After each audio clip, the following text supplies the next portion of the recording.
사도행전 21장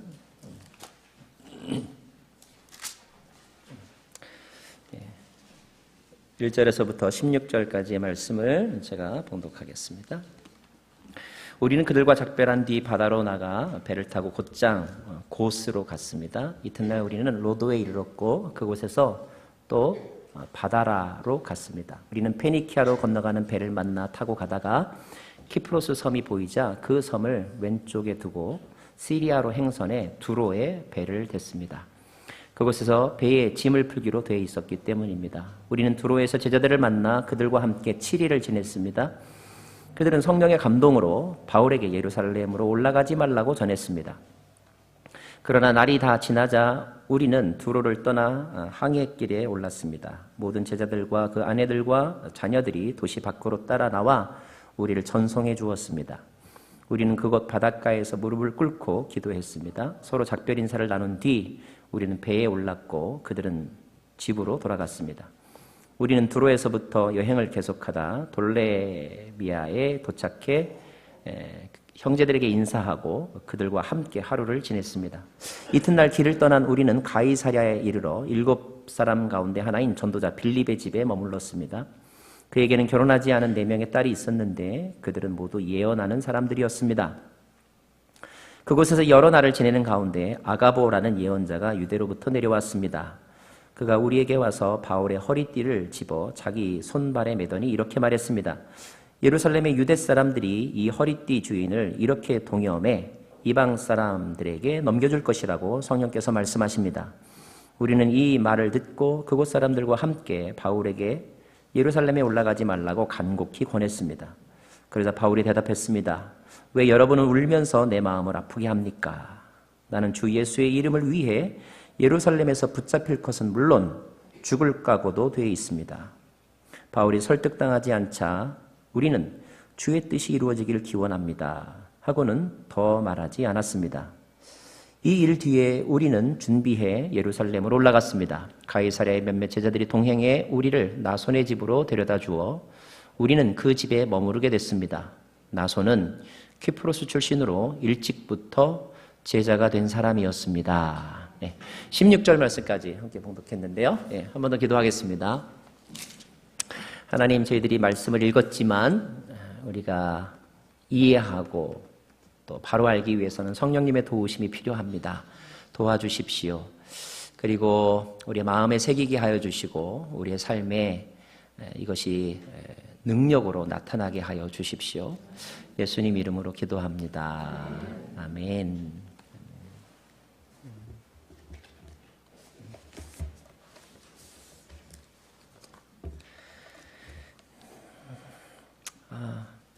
근현대 역사에 있어서 인류가 경험한 가장 비극적인 사건을 꼽으라고 한다면 아마 2차 세계대전이라고 말할 수 있을 거고요. 특별히 그 당시에 나치의 유대인 학살 사건이라고 말할 수 있을 것입니다. 그 학살 사건이 일어난 곳이 지금은 폴란드 땅이죠. 폴란드에 있는 아우슈비츠라고 하는 수용소이죠. 혹시 가보신 분이 계실지 모르겠습니다. 이 아우슈비츠 수용소에 갇혔던 사람 가운데 한 유대인 정신과 교수가 있었습니다. 그는 유대인이라는 이유로 체포되어 끌려갈 때 그가 연구하던 원고 뭉치를 옷 속에 숨기고 갔었다고 해요. 학자였기 때문에 아마 무엇보다도 그런 연구 원고가 중요했었던 것 같습니다.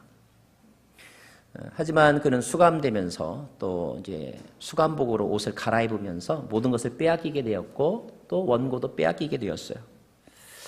마음에는 주체할 수 없는 분노가 있었지만 그러나 그 거대한 독일 군대 그 집단에 그가 맞서 싸울 수 없었기 때문에 더욱더 초라한 자기 모습을 받아들일 수밖에 없었겠죠. 그는 수용소에서 준 옷으로 갈아입었습니다. 근데 그 옷을 이렇게 입고 옷에 이렇게 주머니에 손을 넣었는데 거기에 이렇게 꼬깃꼬깃 종이 한 장이 이렇게 닿았다고 그래요. 아마 그 전에 먼저 끌려와서 죽었던 어떤 유대인 죄수가 남겨놓은 쪽지였던 것 같습니다. 그 쪽지를 펴보니 놀랍게도 유대인들이 가장 소중하게 여기는 성경 말씀 가운데 하나가 적혀 있었다고 그래요. 그 말씀은 신명기 6장 4절에서 5절의 말씀입니다. 같이 한번 읽어볼까요? 시작. 이스라엘아 들으라. 우리 하나님 여호와는 오직 한 분인 여호와시다. 너는 내 온 마음을 다하고 영혼을 다하고 힘을 다해서 내 하나님 여호와를 사랑하라. 우리가 중국집에서 음식 먹고 포춘 쿠키를 열어서 거기에 나와 있는 행운의 어떤 메시지만 들어도 굉장히 기분 좋아가지고 버리지 못하고 주머니에 가지고 다니는 사람이 있잖아요. 그 말씀 쪽지를 보는 순간 여기서도 하나님을 믿고 살아야 한다는 계시의 말씀으로 그것을 붙잡았습니다. 그 후에 그는 감옥에서도 인간의 행동을 이렇게 관찰하고 또 연구하는 기회로 삼게 해달라고 그렇게 기도했다고 해요. 그리고 함께 수용된 그런 사람들, 동족이죠. 그런 사람들을 자세히 살펴보았습니다. 그렇게 살펴보는 과정 가운데 매우 중요한 사실 하나를 깨달았어요. 대부분의 사람들이 죽음에 직면하여서 공포와 두려움 속에서 매일 밤을 지내지만 그러나 어떤 사람은 아주 절박한 상황임에도 불구하고 그 자신의 영혼이 상처받지 않고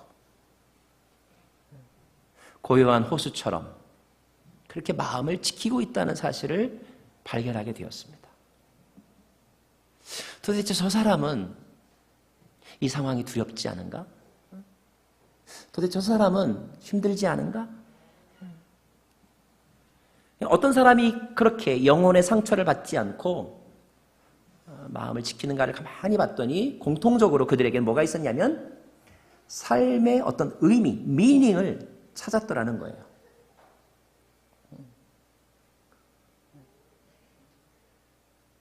어떤 의미가 그의 삶의 중심의 자리에 차지하고 있다는 것을 깨닫게 되었습니다. 의미가 중요하다는 거죠. 그래서 그도 역시 그 수용소 안에서 의미를 찾았습니다. 마음속으로부터 그는 내가 이 수용소에서 그냥 죽을 수 없다. 반드시 살아남아서 훗날 이 수용소 안에서 일어난 모든 일들을 내가 증언하겠다라고 결심합니다. 그 거대한 집단적인 악이죠. 그 죽음의 세력에 대해서 이길 수 있는 심리학적인 이론들을 찾아서 그것을 많은 사람들에게 알리겠다 이렇게 결심합니다. 놀랍게도 그가 살아남았어요. 그리고 그는 훗날 아주 세계적인 정신의학자가 됩니다.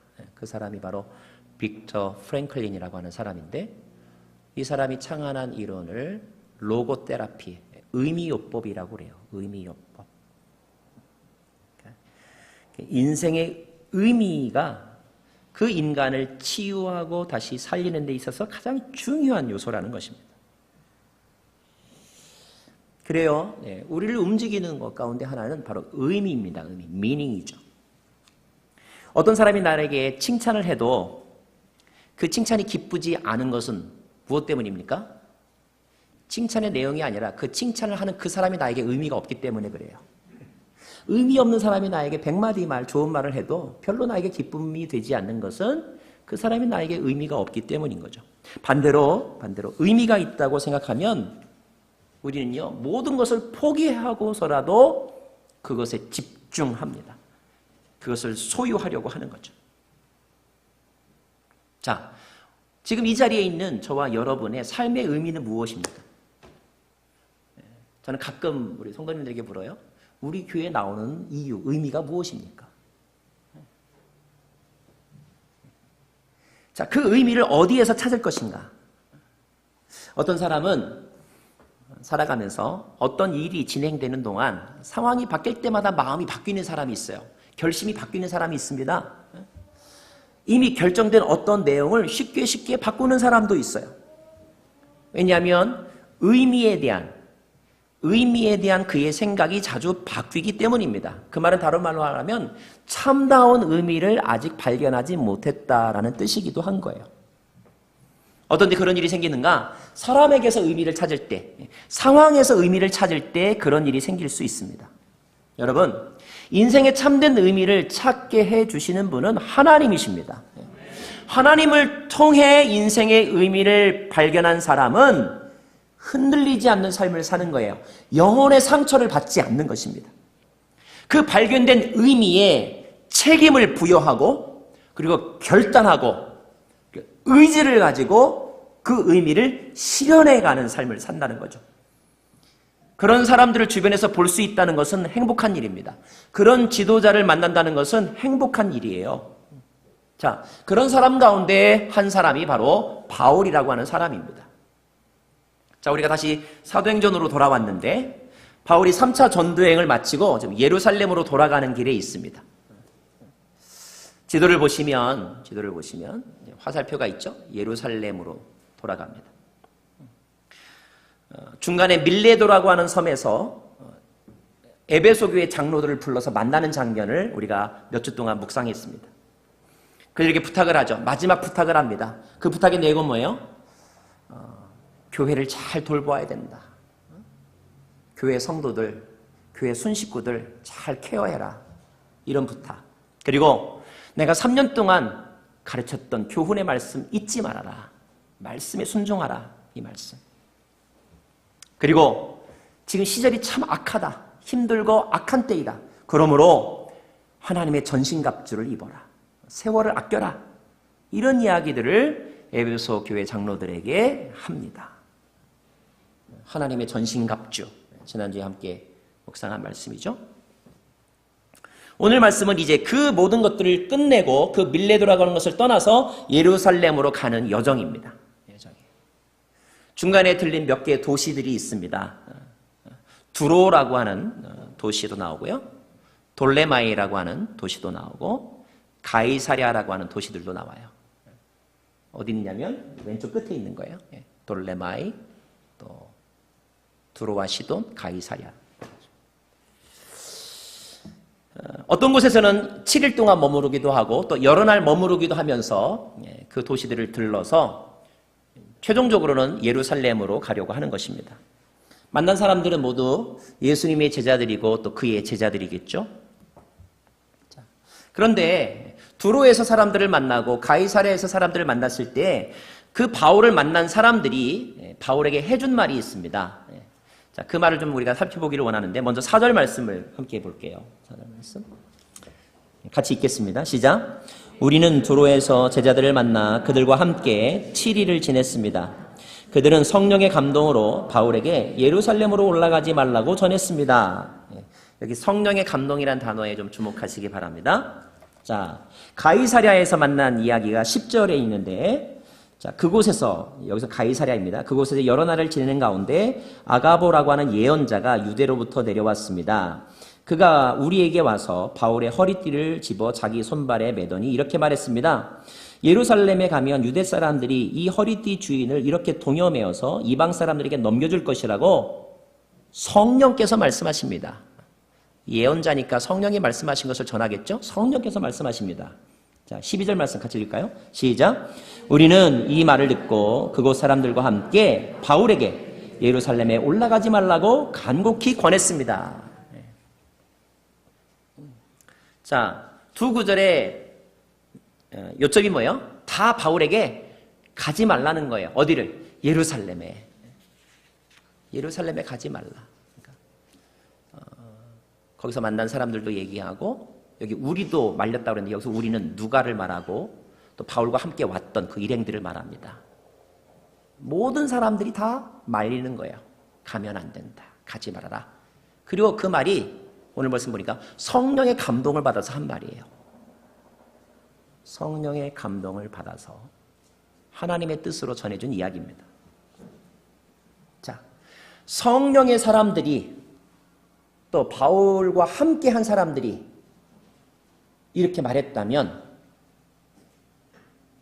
성령께서 하신 말씀이니까 따라야 되잖아요. 그죠? 그런데 바울이 어떻게 말하는가? 13절 말씀을 같이 보겠습니다. 13절. 시작. 그러자 바울이 말했습니다. 왜 여러분은 울면서 내 마음을 아프게 합니까? 나는 주 예수의 이름을 위해 예루살렘에서 붙잡힐 것은 물론 죽을 각오도 돼 있습니다. 그랬어요. 한마디로 말하면 No, I will go. 나는 가겠다 이거예요. 바울은 참 고집스러운 사람인 것 같습니다. 오늘 말씀 보면 바울을 막을 수 있는 사람이 아무도 없어요. 그런데 우리가 살펴본 것처럼 약간의 우리가 해결해야 될 과제가 있습니다. 뭐냐면 바울에게 예루살렘에 가지 말라고 한 사람들이 나쁜 사람들이냐? 흔히 말하는 아니잖아요. 바울의 동역자들입니다. 바울을 사랑하고 바울을 걱정해주는 사람들이에요. 게다가 성령의 감동을 받아서 한 말이에요.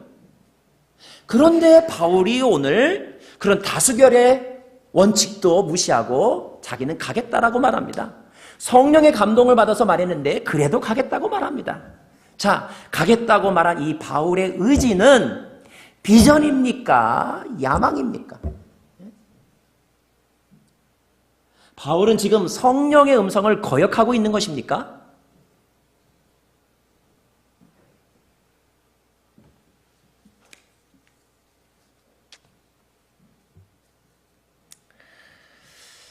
어쩌면 이런 이야기를 들었을 때 바울도 고민했었을 것 같아요. 그러니까 왜 이렇게 내 마음을 아프게 하느냐 이렇게 말하잖아요. 더군다나 예언자가 와서 이렇게 말했을 때 이게 하나님 뜻인가? 그만두는 것이 하나님의 뜻인가? 우리가 믿음 생활 하다 보면, 교회 봉사 하다 보면, 아니 인생을 살다 보면 이것도 하나님의 뜻인 것 같고 저것도 하나님의 뜻인 것 같은데 그래서 헷갈릴 때가 있어요. 상담 좋아하는 사람은요, 꼭 한 사람에게만 상담받지 않더라고요. 이분에게 상담하고 또 이 사람한테 가서 똑같은 내용을 똑같이 또 질문합니다. 그러면 예를 들어서 두 사람의 답변이 다를 때 뭐가 하나님의 뜻입니까? 이 사람도 목사님이고 저 사람도 목사님이에요. 자, 그러면 어떡할 거예요?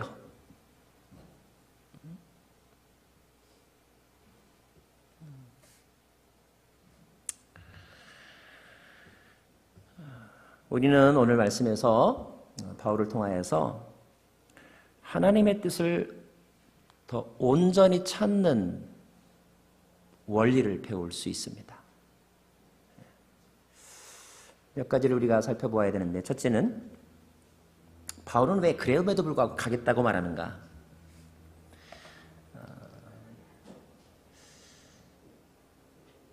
바울은 무엇이 하나님의 뜻인지 아닌지를 그 스스로 선택함에 있어서 현재의 상황에서가 아니라 첫사랑, 처음의 부르심에서 그 뜻을 찾았습니다. 자, 사도행전 9장을 우리가 좀 살펴봐야 되는데, 사도행전 9장은 바울이 다메섹으로 가다가 예수님을 만나서 부르심을 받은 사건입니다. 우리 그 사건 중에서 9장 15절과 16절을 좀 살펴볼게요. 자, 제가 먼저 15절을 읽겠습니다. 그러자 주께서 아나니아에게 이렇게 말씀하셨습니다. 가거라. 이 사람은 이방 사람들과 왕들과 이스라엘 사람들 앞에서 내 이름을 전하도록 선택한 내 도구이다. 자, 16절 시작. 내 이름을 위해 그가 얼마나 많은 고난을 당해야 할지 내가 그에게 보여줄 것이다. 여러분, 다메섹 이 사건은 그의 인생에서 터닝 포인트가 된 사건이었고, 그 이후 약 20여 년 동안 바울은 그 원칙에 충실하게 살아왔습니다. 그리고 우리가 조금 더 전에 읽었지만 그가 예수님을 만났을 때 그의 사명에 대해서도 들었지만 동시에 뭐에 대해서 들었냐면 고난받을 것에 대해서도 이미 들었어요. 다시 말하면 그에게 고난은 새로운 것이 아니라는 거예요. 지금 바울의 주변 사람들이 만류하는 이유는 뭐예요? 바울에게 가면 힘듭니다. 고생할 것입니다. 죽을지도 모릅니다. 그런데 바울에게 있어서 고난은 지금 새로운 것이 아니라 원래부터 그가 예수의 사람이 되는 그때부터 그의 삶의 일부가 되었던 것입니다.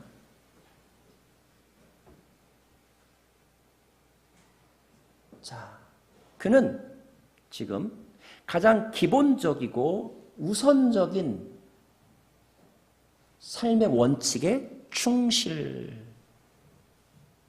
것입니다. 두 번째, 그는 하나님의 뜻인지 아닌지를 결정함에 있어서 자기 중심으로가 아니라 예수님 중심으로 해석했습니다. 자, 바울이 이렇게 말하죠. 13절 말씀 보면 나는 주 예수의 이름을 위해 예루살렘에서 붙잡힐 것은 물론 죽을 각오도 돼 있습니다 라고 돼 있어요. 그의 동료들이 바울에게 말린 것은 무엇 때문입니까? 바울을 위해서 말리는 거예요. 바울 죽으면 안 됩니다. 바울 너무 고생할 필요는 없습니다. 바울을 위해서 해주는 말이에요. 그러나 바울은 지금 뭐라고 말합니까? 나는 주 예수를 위해 가겠다라고 말합니다. 이것이 하나님의 뜻에 좀 더 가까이 가기 위해서 우리가 던져야 될 질문인 거예요. 우리가 무언가를 할 때 또는 무언가를 하지 않을 때 하거나 하지 않는 이유는 여러분 자신을 위해서입니까? 아니면 주님을 위해서입니까? 세 번째, 그가 이 대화 속에서 하나님의 뜻인지 아닌지를 찾는 그의 원리는 무엇이냐면 성령이 그런 것들을 말씀하신 목적을 찾았다는 것입니다. 무슨 뜻이냐면, 자, 성령이 예언자 아가보를 통하여서 바울이 예루살렘에 가면 체포돼서 고난당할 것을 미리 보여주었습니다. 자, 성령은 왜 바울에게 일어날 일을 미리 보여주셨을까요? 고생할 것을 보여주셨다면 왜 미리 보여주셨을까요? 그러므로 넌 걱정하며 잠 못 자지 말라고, 잠 못 자라고 보여주셨을까요? 그럴 때는 차라리 모르는 게 약이죠. 모르는 게 약이잖아요. 왜 미리 알아서 고민하게 하셨을까요? 그게 정말로 성령님의 뜻일까요? 자, 우리 디모데후서 1장 7절 말씀을 우리가 보아야 합니다. 같이 읽겠습니다. 시작. 하나님께서 우리에게 주신 것은 두려움의 영이 아니라 능력과 사랑과 절제의 영이다 그랬어요. 고난을 미리 보여준 것은 우리를 하여금 두려워하게 하기 위해서 보여주신 게 아니라는 거예요. 자, 어떤 예언자들, 예언 사역하는 사람들 가운데 이 세상의 종말에 대해서 예언하는 사람들이 있습니다. 그들의 예언을 들어보면 언젠가 지진이 날 거예요. 기근이 날 것입니다. 3차 세계전쟁이 일어날 거라고 예언을 합니다. 예, 맞아요. 언젠가는 그런 일이 일어날 거예요. 자, 그러면 어떻게 할 겁니까, 여러분? 지금 당장 집 팔아가지고 헌금할 겁니까? 아니면 가정 떠나서 어디로 피신할 겁니까? 예언이, 어떤 예언이 성령을 통해서 우리에게 미리 주신 것이라면 그 성령님이 원하는 것은 무엇일까요? 그래, 앞으로 이렇게 힘든 일이 일어날 거니까 너 하던 일 그만두어라. 빨리 피난 가라. 이런 뜻일까요? 어떤 사람들은 그런 식으로 해석을 합니다. 그게 하나님의 뜻이라고. 이게 나를 이 일을 그만두라는 하나님의 뜻이라고. 그래서 모든 하던 일을 멈춥니다. 재미있는 결과가 있어요. 하나님의 뜻이라고 하면서 하나님의 뜻을 실행하지 않더라고요. 하나님의 일을 하지 않는데 하나님의 뜻을 사용하더라고요. 아닙니다, 여러분. 성령께서 우리에게 앞으로 일어날 일, 특별히 고난에 관한 일이라 할지라도 그것을 보여주시는 이유는 두려움을 가지라고 보여주신 것이 아니라, 하던 일을 멈추라고 보여주신 것이 아니라, 그런 고난을 미리 보여주신 것은 그런 고난 속에서도 내가 너를 지켜줄 테니 너는 나만 믿고 그 고난 속으로 뛰어들어가라는 것입니다. 더 강하고 담대하라는 거예요. 미리 예비하라는 것입니다. 무엇을 예비해야 될까요? 그때도 내가 너와 함께 있다는 사실을 너는 잊지 말아라. 그것을 가르쳐주기 위해서 고난을 먼저 보여주신 것입니다.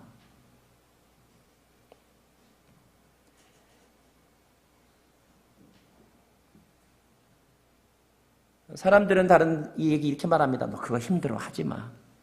여러분, 어떤 사람들에 대해서 힘들 거라고 미리 말하면서 그 얘기 하지 말라고 하는 것은 그 사람이 그 일을 할 수 없기 때문에 그 말을 하는 거예요. 사람들은 자기 자신이 할 수 없는 일을 다른 사람이 하는 것에 대해서 그렇게 좋아하지 않습니다. 왜요? 나는 못하는데 저 사람이 하면 나는 저보다 무능한 사람이 되기 때문에. 그래서 자기 자신이 하지 않을 뿐만 아니라 다른 사람에 대해서도 힘들 거야, 되게 힘들어, 고생할 거야, 이렇게 얘기를 하는 거예요. 혹시 그런 의도로 얘기해 보신 적이 있으십니까?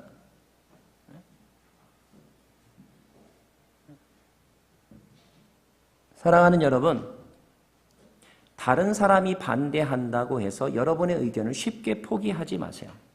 다른 사람의 말 때문에 포기해서는 안 됩니다. 만약에 우리가 무언가를 포기해야 한다면 그 이유는 딱 하나예요. 그 일이 힘들어서 포기하는 것이 아니라 그 일이 잘못되었을 때 포기하는 것입니다. 힘들어서 포기하는 게 아니라 잘못되었을 때는 포기하는 거예요. 만약에 그 일이 어떤 의미가 있는 일이라면, 그리고 누군가는 반드시 해야만 하는 일이라면, 사람들이 두려워할 때, 힘든 일이 일어날 거라고 예상할 때 오히려 마음을 새롭게 하고 담대하게 하고 나아가야 하는 것입니다. 왜요? 그것이 나를 향한 부르심이기 때문에. 바울은 그 비밀을 아는 사람이에요. 그래서 사람들이 만류하고 반대했지만 그는 예루살렘으로 가겠다고 고집을 피운 것입니다. 그는 훗날 디모데에게 이렇게 말합니다. 디모데후서 1장 12절인가요? 12절 말씀 이렇게 되어 있어요. 이로 인해 내가 다시 이러한 고난을 당하지만 나는 부끄러워하지 않는다. unashamed. 내가 믿고 있는 분을 알기 때문이며 내가 맡은 것을 그분께서 그날까지 지켜주실 수 있음을 확신하기 때문이다. 이것이 바울의 믿음이었습니다. 바울이 워낙 이렇게 분명하게 이렇게 얘기하니까 사람들도 더 이상 설득할 수가 없었어요. 14절 말씀 볼까요? 14절 말씀. 시작. 바울이 설득당하지 않자 우리는 주의 뜻이 이루어지길 기원합니다 하고는 더 말하지 않았습니다. 이 말은 무슨 뜻이에요? 그 의견의 차이를 가지고 논쟁하거나 아니면 바울을 비난하지 않았다는 뜻입니다. 그들의 마음 가운데 당신 왜 이렇게 성령의 음성을 무시합니까? 당신만 예언자입니까? 당신만 사도입니까? 이렇게 말하지 않았다는 거예요. 아니, 그런 생각을 하지 않았다는 거예요. 너만 잘났느냐? 비난하는 마음을 갖지 않았다는 것입니다. 그렇게 설득당하지 않았을 때 그들이 할 수 있었던 말은 딱 하나 이거예요. 주님의 뜻이 이루어지기를 빕니다. 주님의 뜻이 이루어지기를 빕니다. 여러분, 이런 자세 쉽지 않습니다. 주님의 뜻이 이루어지길 빕니다. 이 말은 겟세마네 동산에서 예수님께서 하신 기도의 내용입니다. 나의 원대로 마옵시고 아버지의 원대로 하옵소서. 여러분, 아버지의 뜻대로 되기를 원한다고 아버지의 뜻에 집중할 때 우리의 욕심은 작아지는 것입니다. 아버지 뜻대로 되기를 원합니다라고 말할 때 우리의 이기심은 작아지는 거예요. 아버지의 뜻이 이루어지길 원합니다라고 말할 때 다른 사람에 대한 정죄의식이 사라지는 것입니다. 우리 같이 고백할까요? 아버지의 뜻이 이루어지길 원합니다. 주님의 뜻이 이루어지길 원합니다. 이렇게 우리는 말할 수 있어야 하는 것입니다. 이런 기도는 겸손한 사람들이 하는 거예요. 어떤 겸손이요? 내 열정과 지식의 불완전함을 인정하는 사람이 이렇게 기도하는 것입니다. 이런 기도는 하나님의 주권을 인정하는 사람만이 드릴 수 있는 기도예요. 내 뜻보다 하나님의 뜻이 더 중요하다고 하는 믿음을 가진 사람만이 주님의 뜻이 이루어지길 원합니다 라고 고백하는 것입니다. 자, 이 시점에서 보면 아직까지 누가 옳은지는 알 수가 없어요. 예루살렘으로 그래도 끝까지 가려고 하는 바울이 옳은지, 아니면 바울을 사랑하는 마음으로 다음 기회를 보시죠, 가지 마세요, 이렇게 말린 사람들이 옳은지, 둘 다 성령의 사람들이기 때문에 아직은 알 수는 없어요. 다만 부분적으로밖에 알 수 없는 거죠. 그러나 오늘 말씀의 결론은 그것 가지고 싸울 필요는 없다는 거예요. 교회 안에서 사람들이 왜 싸웁니까? 다 자기 뜻이 하나님의 뜻이라고 하면서 싸우잖아요. 차라리 하나님의 뜻을 모르면 싸우진 않더라고요. 내가 좀 영성이 딸리는구나, 이렇게 하고 그냥 순종하더라고요. 근데 묵상한 사람이 싸우고, 기도한 사람이 싸우고, 음성 들었다고 하는 사람이 싸우잖아요. 왜요? 주님의 뜻이 이루어지길 원합니다라는 기도를 할지 몰라서 싸우는 것이죠.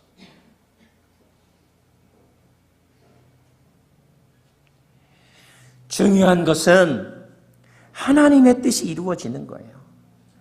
하나님이 하실 것입니다. 하나님이 가르쳐 주실 거예요. 그때 모든 사람들이 그냥 성령 안에서 기도하고 함께 기도하면 되는 것입니다. 참 감사하고 아름다운 모습이 뭔지 아세요? 15절 말씀 보세요. 15절 말씀 같이 읽겠습니다. 시작. 이 일 뒤에 우리는 준비해 예루살렘으로 올라갔습니다. 여기 우리라는 단어가 나와요. 우리. 14절에서도 우리가 나와요. 그 우리는 같은 우리예요. 14절의 우리는 가지 말라고 반대하는 우리이고, 15절의 우리는 뭐예요? 지금 준비하여 같이 예루살렘으로 가는 우리예요. 예, 그들 모두는 하나님의 뜻이 이루어지기를 원한다는 사실에 한마음이 되어서 바울의 리더십을 따랐고 하나님이 지켜주실 것을 믿고 함께 갔다는 것입니다. 바울의 입장에서 혼자 가지 않고 함께 갈 수 있는 사람들이 있다는 게 얼마나 좋은 일입니까? 그렇죠? 또 16절 보세요. 16절 보면 가이사랴의 몇몇 제자들이 동행했다고 되어 있어요. 동행해 줬다. 우리를 나손의 집으로 데려다 주어 우리는 그 집에 머무르게 됐다. 나손은 키프로스 출신으로 일찍부터 제자가 된 사람이었다. 그러니까 다른 말로 말하면, 그래, 그렇게 꼭 가야 되겠어? 그래, 꼭 가고 싶으면 가세요. 그게 하나님의 뜻이라면 어쩔 수 없이 가야지 뭐. 이렇게 말하고 굿바이 한 게 아니라는 거예요. 예? 하나님의 뜻을 그렇게 사용하지 않았다는 거예요. 그런 하나님의 뜻이라면 이루어지길 원합니다라고 말하고 어떻게 했다는 거예요? 바울과 함께 그 고난의 자리에 함께 찾아갔다는 거예요. 가이사랴의 몇몇 제자들도 동행했다는 거예요. 이게 너무너무 아름다운 신앙 공동체의 모습 아닙니까?